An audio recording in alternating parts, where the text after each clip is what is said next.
Hello, everybody. Thanks again for joining us. We are having a very special guest with us today on this edition of #LocalMotion.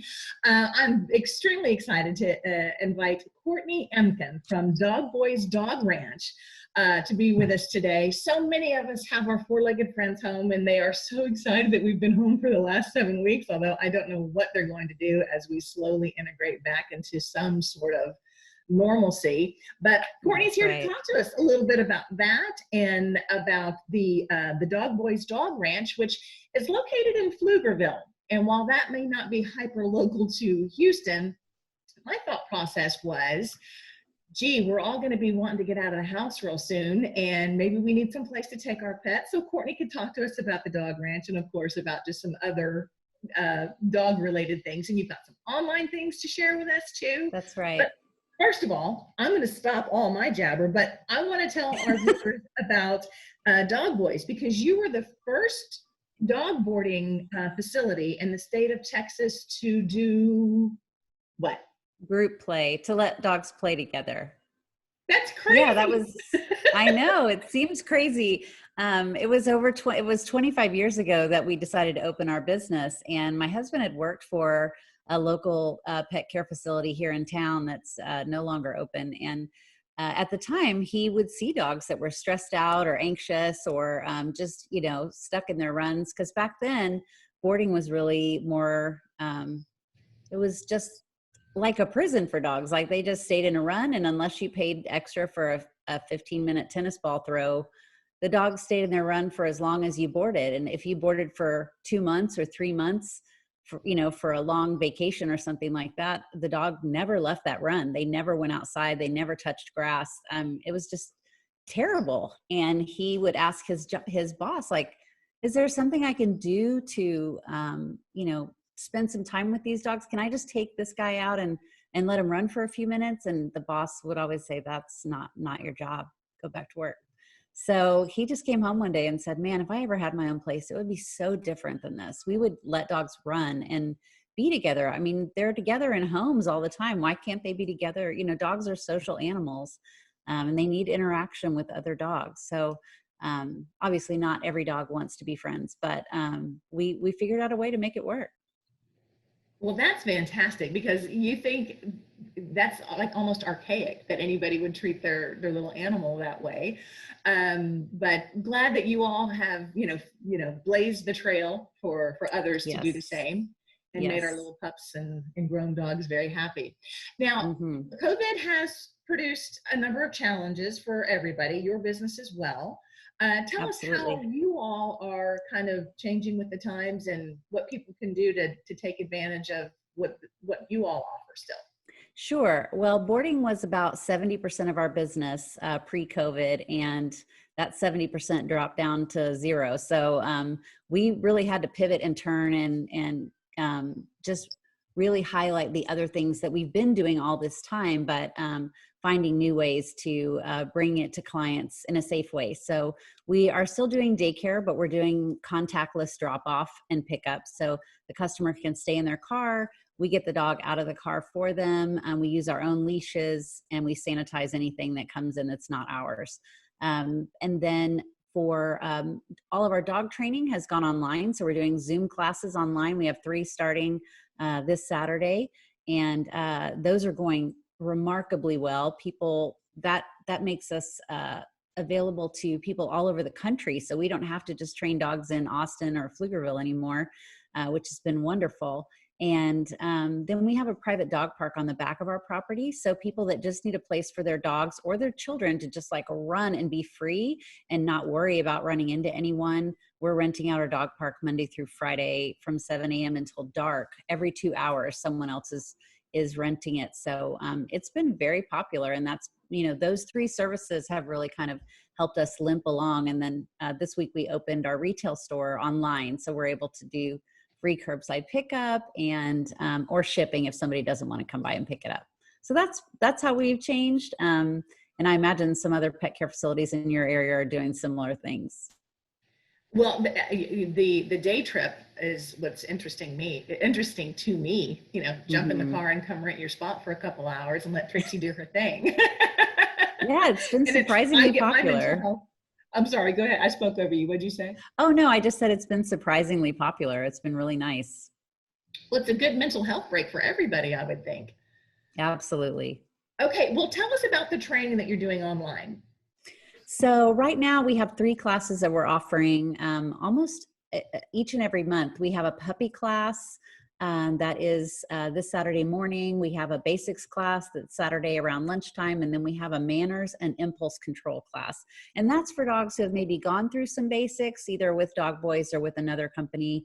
And they just need some a little bit higher skill level. We teach things like how to teach your dog how to stay on their mat. We kind of have a place that we teach those dogs, a place marker. And that way, when the doorbell's ringing and people are coming in the house, they're not just jumping all over everybody and barking like crazy.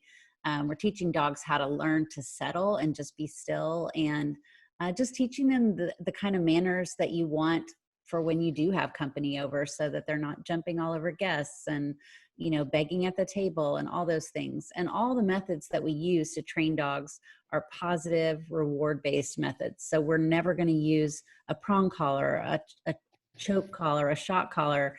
We don't use anything that, we don't use any of Cesar Millan's techniques. We don't use words like alpha or dominant. It's just a really progressive way, and it's the way all dog training should be. Now, there are police officers that will argue with me about shock collars, and I'm not going to argue with the police about what's right for them, because I don't propose to be an expert in that area. But for companion dogs, positive training is the way to go. And clearly you must see results, or else it wouldn't be a popular method. Yeah, absolutely. Really, I mean, if you think about it, it's really similar to, working with children. So if you smack a child's hand or spank them on the butt, they are going to remember, and they probably won't do that thing again. But what kind of relationship are you building with that child? So we really want to enforce this mutual respect between dog and pet parent, so that you don't have to teach your dog who's boss. It's really more of a, we're best friends and we respect each other, and I would never do that to you, and I'm going to teach you, the things I need too. So it So works you out get the great. result, you get the result and the relationship. Absolutely. Absolutely. In fact, I had someone who took some of our training classes, and he said, I always loved my dog, but it wasn't until your second class that I fell in love with my dog. I didn't know they were so smart, and I didn't realize how easy it was to teach them until I really got into it. So that was really rewarding to hear. Well, that leads me to my next question. Can you really teach an old dog new tricks? If you've got somebody who's, long in the tooth, can you really teach them how to do something new? Absolutely. I'm teaching my husband all the time. He's 52 almost. But we have 2 dogs. One is 14. We have a Dane Lab mix that's 14, and we have a Chiweenie that is 12 and a half. And we are still teaching them things. Our old dog is deaf now, and so we're having to teach him. We don't currently use sign language with our own dog, but we are having to teach him, nonverbal cues so that he understands what we want. And right now he's working on, when he comes up to the table at dinner time, we're working on teaching him to back up. And so now every time he sees me with food in my hand, he looks at me and he starts backing up because he wants me to toss a treat over to his bed. So he's a little on the stubborn side, but we're working as quickly as we can with him. There are a few people Yes. in my household will want me to sign up for your online training for Yeah, a it friend is of mine possible. here too. Okay, so if I want to jump in on some of this training, and I've never done it before, do I need anything before we start? Do I need little training bits for treats, or do I need a leash, or what do I need? Yeah, so for the puppy classes and the most of the classes, I would say just a 6-foot leash is great. Just a nylon or fabric or leather collar. You don't need any kind of anything too crazy. Treats are really great, but you can also make treats at home. You can cut up some garlic bologna into little pieces, or you can use cheese or things like that. but there are a plethora of dog treats out there. You just want something that's really small and easy to like bite, swallow, so that they're on to the next, whatever the next skill is. And you want to be able to give them things where you're not going to fill them up. Sometimes dogs can learn with their own kibble. You can use their dinner or their breakfast to do training. And a lot of times we'll recommend that for dogs that are just getting used to the idea of training, is make them work for their food so they understand, oh, when I, do what you're asking me to do, then I get rewarded, and this is how I get my dinner. And then they're not just expecting it every day at 4:00 and 7 a.m., just like, where's my dinner? Right. They're ready to work for it. So Yay.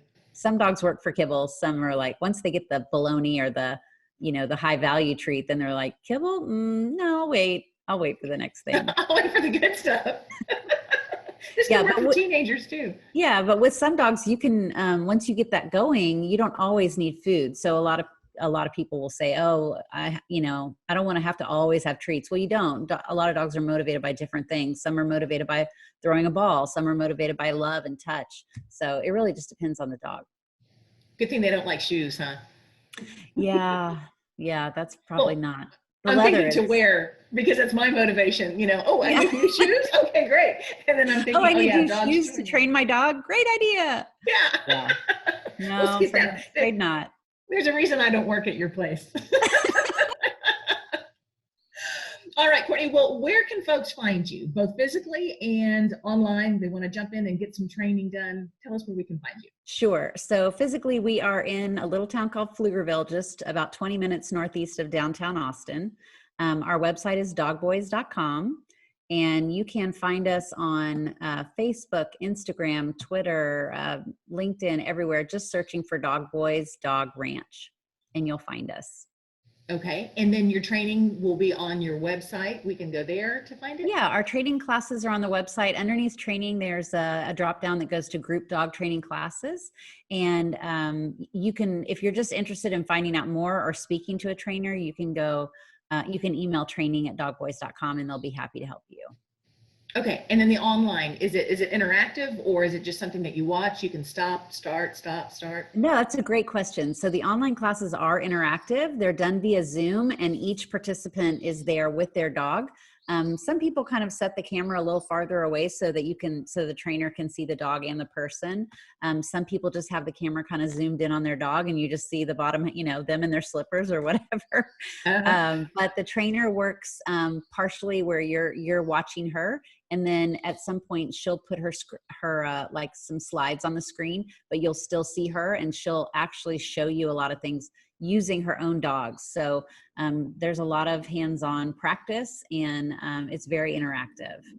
Okay. And that we can find on your website as well. There'll be a link to go. Yes. Yeah. Okay. The group classes page has all of it. Right now there's 3 classes going on, and we hope to have more soon. Excellent. Well, Courtney, thank you so much for being with us today. I'm seriously going to look at the calendar and see if we can do a day trip and come see you. Yes. Oh yeah. And there's one more thing I want to say. If you do need boarding and you don't want to drive all the way to Pflugerville, I would like to just recommend a few of my friends that live in your area. They're not actually in Tomball, but they are in the Houston area. And that was my hometown, just like you. So I want to, give my props to Houston. There's Wagon Tails in Fulshire, which is great. She actually modeled her place after us. There's Urban Tails, which is downtown in Houston, and Fondra and 5-Star Kennels in Southwest Houston. I would recommend any of those places. Excellent. That's so wonderful that you, as a business owner, are, partnering with other people and supporting one another and helping our viewers and listeners with their more immediate needs too. So thank you, Courtney. You're welcome. All right. Well, hey, we're pleased that you were with us today. If you have another business that you'd like us to profile, please email me here at peggy@movinghouston.com. Real estate is still moving in Texas at a very nice speed. And of course, we can help you out whether you're in Houston or in Pflugerville, anywhere within the state of Texas. We're all licensed here. Give us a call. The Moving Houston team can help, 713-465-4646. And join us again for our next episode of #LocalMotion.